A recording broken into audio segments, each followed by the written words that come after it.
మీ personal interviews మరియు వ్యాపార ప్రకటనల కొరకు ఈ నెంబర్ని సంప్రదించండి.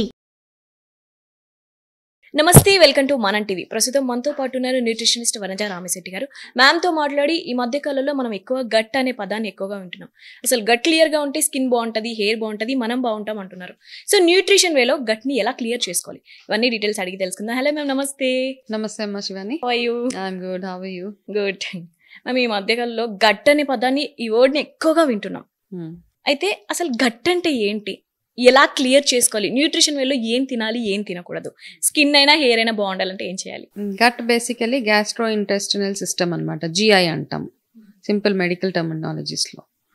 సో మనకి వ్యర్థాలు బయటికి వెళ్ళిపోయే ప్లేస్. బేసికలీ మనం తిన్న వాటిలో వ్యర్థం అంటే ఈ జిఐ ట్రాక్ అంటాం, గ్యాస్ట్రో ఇంటెస్టినల్ ట్రాక్. దీనికి ఇన్వాల్వ్డ్గా స్టమక్, ఇంటెస్టైన్స్, కోలన్, ఈ మూడు రిలేటెడ్గా ఉంటాయి అనమాట. సో ఎప్పుడైనా చూడు, నార్మల్గా సింపుల్ టర్మినాలజీలో ఇంత ఫ్యాన్సీ వర్డ్స్ మాట్లాడలే చాలా మంది. ఈ మధ్య గట్ అంటే ఏంటి ఇట్లా అంటుంటారు. బేసిక్గా అంత డీప్గా వెళ్ళకపోయినా ఎవరికైతే అర్థమవుతుందో మంచిది. అర్థం కాకపోతే మనం తిన్న దాంట్లోంచి వ్యర్థాలు బయటికి వెళ్తేనే మన బాడీ క్లీన్గా ఉంటుంది. ఓకే, బయటకు వెళ్ళేదంతా టాక్సిన్ అనమాట, చెడు. వ్యర్థం అంటే చెడు కదా, బ్యాడ్ థింగ్ అంతా మన బాడీలో ఉంటే ఏమవుతుంది, టాక్సిన్స్ మన బాడీలో పేరుకుపోయాయి అంటాం. కాబట్టి ఎప్పుడైతే మన అరుగుదల బాగోలేదో, మనకి ఫ్రీ మోషన్ అవ్వదు, చాలా మందికి తేన్పులు వస్తూ ఉంటాయి తిన్నది అరగకుండా. సో ఇట్లాంటివన్నీ ఉన్నప్పుడు ఇంకా వేరే వేరే ఇష్యూస్ వాళ్ళకి వస్తూ ఉంటాయి అనమాట. అంటే ఏం ఇష్యూస్ వస్తూ ఉంటాయి, అన్నీ నార్మల్గా ఏం చెప్తారంటే, మన గట్ హెల్త్ బాగుంటే, అంటే మీ ఏదైతే మీ టాక్సిన్ ఎలిమినేషన్స్ ఏదైతే ఉంటుందో అది ఎప్పుడైతే బాగుంటుందో మీ ఓవరాల్ హెల్త్ బాగుంటుంది. ఓకే, ఈ మధ్య కాలంలో వచ్చే చాలా చాలా చాలా డిజీజ్ ఏవైతే ఉన్నాయో, ఏదైనా అవ్వచ్చు, చిన్న డిజీజ్ నుంచి మొదలు పెట్టుకొని పెద్ద పెద్ద క్యాన్సర్స్ వరకు, ఇంటెస్టినల్ క్యాన్సర్, స్టమక్ క్యాన్సర్స్ అంటాము, కాలన్ క్యాన్సర్స్ కానివ్వండి, లివర్ క్యాన్సర్, కిడ్నీ, ఇవన్నిటికీ మెయిన్ కారణం మన గట్ హెల్త్ బాగోలేక ఉండడం. ఇంక్లూడింగ్ మీ డయాబెటీస్ కానివ్వండి, ఈ ప్రాబ్లమ్స్ కూడా గట్ హెల్త్ నుంచే వస్తాయి. కాబట్టి మీ ఎలిమినేషన్ ప్రాసెస్ ఎప్పుడైతే బాగుంటుందో అప్పుడు ఓవరాల్గా, ఇంకా వీటికంటే కూడా మనం రొటీన్గా చూసే ప్రాబ్లమ్స్ ఏంటి, pimples, acne, okay, dullness in the skin, hair loss, ఇవన్నీ ఉంటాయన్నమాట. మామూలుగా ఏం చేస్తాం, ఒక పని చూడు, ఇప్పుడు టొమాటోస్ తెస్తాం మనం. టొమాటోస్ మధ్యలో అన్ని ఫ్రెష్ టొమాటోస్ మధ్యలో ఒక కులిపోయిన టొమాటో పెట్టి 2 రోజులు ఉంచితే ఏమవుతుంది, మిగతా అన్ని టొమాటోస్ పాడైపోతాయి. సేమ్ థింగ్ అనమాట.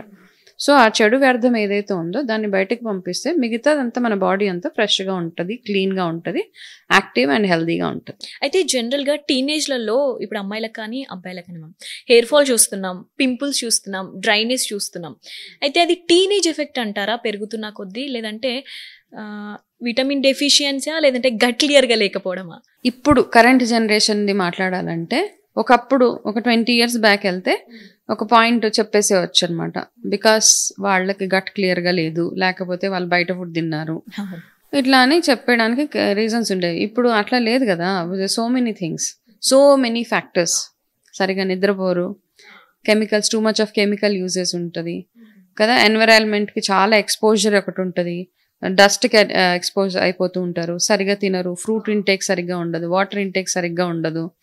అండ్ మామూలుగా ఒక రొటీన్ ఉండేది ఒకప్పుడు, మార్నింగ్ లేవగానే ఫస్ట్ పిల్లలు వాష్రూమ్లో వెళ్ళి ఫ్లష్ అవుట్ చేసేస్తారు, ఫ్రీ మోషన్ అయిపోతుంది. అప్పుడు అట్లాంటి వాళ్ళకి చూస్తే అప్పటికి ఇప్పటికి డిఫరెన్స్ ఎక్కడ వచ్చిందంటే చూడు, ఒకప్పుడు జనరేషన్ చూస్తే వాళ్ళకి 40-50 years వచ్చినా they use to look little young, ఇంకా ఏజ్ కనపడేది కాదు వాళ్ళ. ఇప్పుడు పిల్లలకి 25 రాగానే దే లుక్ వెరీ మెచ్యూర్డ్, చాలా కొంచెం పెద్దవాళ్ళలాగా కనపడుతూ ఉంటారు, వాళ్ళు ఉన్న ఏజ్ కంటే ఎక్కువ కనపడుతూ ఉంటారు. అవన్నీ ఎందుకు అవుతూ ఉంటాయంటే, మన బాడీలో జరగాల్సిందంతా ఏదైతే మనం ప్రాపర్గా ఎలిమినేషన్స్ అవి సరిగ్గా చెయ్యమో, too much of exposure to chemical ఇవన్నీ చేసినప్పుడు మనకి ఈ సైడ్ ఎఫెక్ట్స్ వచ్చే ప్రాబ్లమ్స్ ఉన్నాయి. సో డెఫినెట్గా ఎస్, చాలా మంది పిల్లలు ఎక్కువగా లేట్ నైట్లో నిద్రపోయి మార్నింగ్ ఎప్పుడో లెగుస్తారు, 10-11 గంటలకు లేచి, దాని తర్వాత వాళ్ళు ఎప్పుడో వాష్రూమ్కి వెళ్తారు. That is also one of the reason. ఎవరికైతే ఎక్కువ ఫస్ట్ ఏంటంటే యాక్నే, పింపుల్స్ ఇట్లాంటి ప్రాబ్లమ్ తోటి వచ్చినప్పుడు ఏమవుతుందంటే, మనకి కాన్స్టిపేషన్ ఉన్నప్పుడు, గట్ హెల్త్ బాగోలేని ఉన్నప్పుడు మనం ఎంత హెల్దీగా తిన్నా ఆ ఫుడ్లో ఉన్న విటమిన్ ఏవైతే ఉంటుందో అది మన బాడీకి అసిమిలేషన్ అవ్వదు, మన ఒంటికి పట్టదు. ఆ పట్టనప్పుడు నువ్వు ఎంత తిన్నా వేస్టే కదా, ఇట్స్ ఆల్ వేస్ట్. నువ్వేం ఓన్లీ కడుపు నింపుకుంటున్నావు అంతే. కానీ ఇప్పుడు ఫర్ ఎగ్జాంపుల్ మునగాకు తింటావు, లేకపోతే కరివేపాకు తింటే బాగా హెయిర్ గ్రో అవుతుంది అంటారు. ఆ కరివేపాకులో ఉన్న ఏవైతే న్యూట్రియంట్స్ కానీ విటమిన్స్ కానీ నీ బాడీలో వెళ్తేనే నీకు హెయిర్ స్ట్రాంగ్ అవ్వడానికి హెల్ప్ చేస్తుంది. అది వెళ్ళకపోతే సో దేర్ ఫోర్ మన గట్ క్లియర్గా ఉన్నప్పుడు మీరు ఏం తింటే అది అబ్జార్ప్షన్ బాగా అవుతుంది. ఎంత మన బాడీకి కావాలో అంత అబ్జార్బ్ చేసుకొని మిగతాదంతా ఎలిమినేట్ చేయడానికి అది హెల్ప్ చేస్తుంది అనమాట. ఓకే, అయితే రీజన్ చెప్పారు.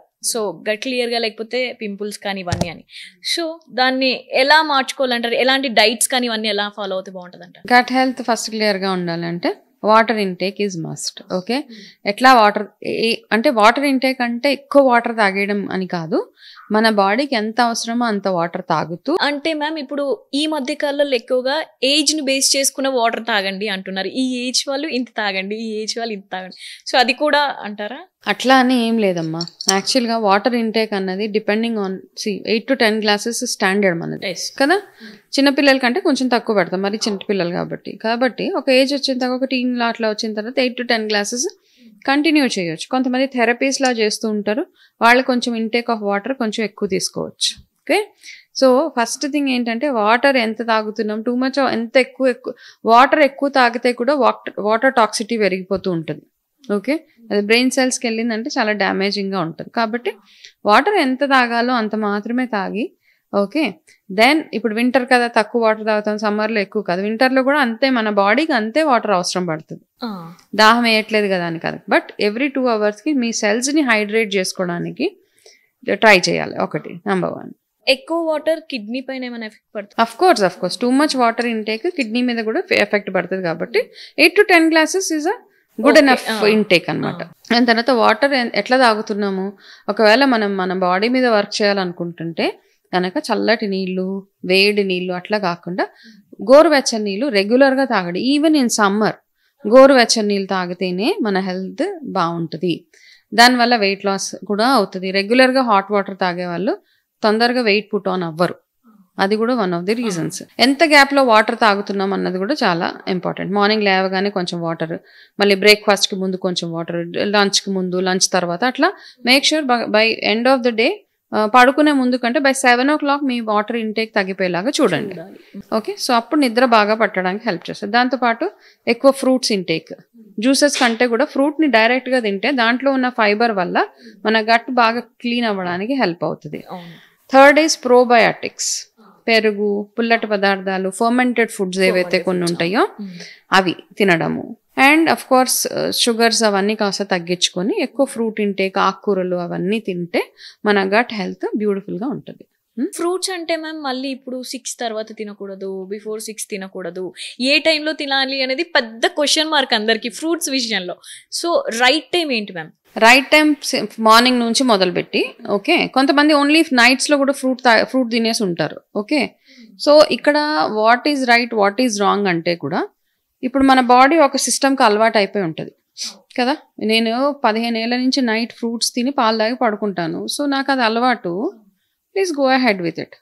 కొత్తగా ఎవరైతే మొదలు పెడుతున్నారో, ఇప్పుడు ఎవరో చేస్తున్నారో వాళ్ళు బాగుంటున్నారు, నేను కూడా మొదలు పెడతాను అన్నప్పుడు మేబీ వాళ్ళు అప్పుడు చూసుకోవాలి. వాళ్ళకి అది సెట్ అవ్వకపోవచ్చు. అట్లాంటి వాళ్ళు by 6 o'clock in the evening fruit intake stop చేసేయాలి. ఓకే, సో అది 2 different ways అనమాట. ఇప్పుడు చాలా మందికి నైట్ ఫుల్గా తినేసి పడుకున్న మార్నింగ్ కల్లా అరిగిపోతుంది. వాళ్ళకి తరతరాల నుంచి వస్తుంది ఆ హ్యాబిట్. మనం ఇప్పుడు కొత్తగా ఎవరైతే కొత్తగా అడాప్ట్ చేసుకుంటున్నారో వాళ్ళు కొంచెం చూసి ఎట్లా ఉంది సిస్టము, 7 o'clock నేను ఫుల్ బౌల్ ఆఫ్ ఫ్రూట్ తిని పాలు తాగి పడుకుంటుంటే నాకు బాగానే ఉందా, లేకపోతే గ్యాస్ ఫార్మేషన్ అయ్యి బ్లోటింగ్ అనిపిస్తుందా అని చూసుకోండి. ఇట్లా కూడా ఉంటుంది. అట్లా అనిపిస్తుంది బై బిఫోర్ 6 కంప్లీట్ చేసేయండి ఫుడ్. ఓకే, ఫ్రూట్ తిన్నాక బ్లోటింగ్ వచ్చేవాళ్ళు ఎవరైనా ఉంటే before meal or immediately after meal fruit తినవచ్చు. సో ఈ లైఫ్ స్టైల్ ఫాలో అవుతే ఎస్ గట్ బాగుంటుంది. రైట్.